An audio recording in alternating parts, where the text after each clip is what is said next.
As a witch myself, I absolutely understand where you're coming from. The slogan, "They didn't burn witches, they burned women," can feel dismissive because it erases the deeply spiritual and magical identities that many modern witches connect with. But I also think there's an important historical layer to unpack here as well, so maybe thinking about it this way will help. Many scholars agree that during the height of the witch hunts, the vast majority, so likely 99% or more, were actually innocent of the charges against them.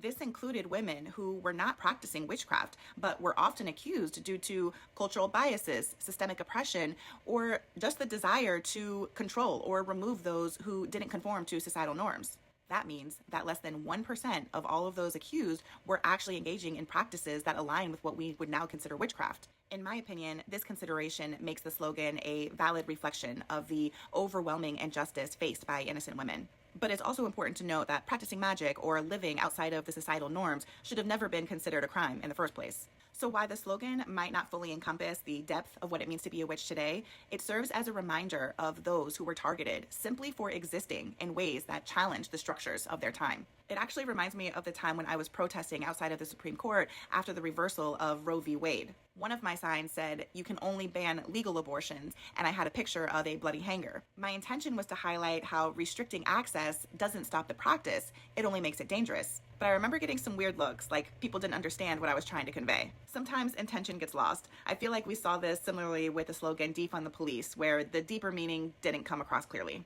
But this is exactly the type of nuance we'll be exploring in my upcoming workshop, The Demonization of Witchcraft and Healing Religious Trauma. I'm going to be diving deep into the historical context of the witch trials, why women and sometimes men were targeted, and how those events shaped the stigma around witchcraft today. I really hope to see you there.